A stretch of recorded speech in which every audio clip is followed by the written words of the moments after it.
গত 15 দিন থেকে গরমের পাশাপাশি আপেক্ষিক আর্দ্রতার পরিমাণও ছিল বেশি। তাই তীব্র দাবদাহে অতিষ্ঠ হয়ে পড়েছেন রাজ্যবাসী।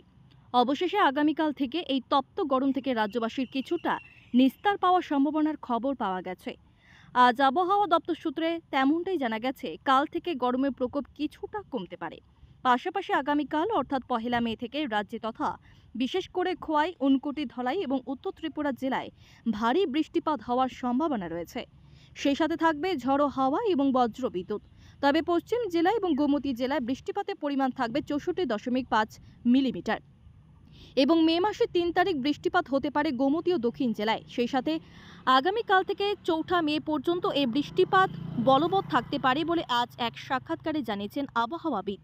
তবে এই বৃষ্টিপাত হলে তপ্ত দাবদাহ থেকে কিছুটা স্বস্তির নিঃশ্বাস ফেলবে রাজ্যবাসী।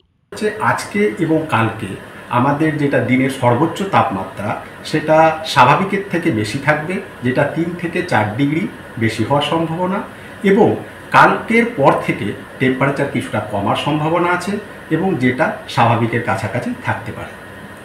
তারপরে আরেকটা যেটা আমাদের হাওয়া অফিস যেটা এক্সপেক্টেড করেছে কারেন্ট সিচুয়েশন দেখে, সেটা হচ্ছে কাল থেকে সর্বত্র জেলাতেই থান্ডারস্টর্ম মানে বজ্রবিদ্যুৎ এবং ঝড়ো বাতাস হওয়ার সম্ভাবনা আছে কিছু কিছু জায়গায়, সর্বত্র জেলার মধ্যে।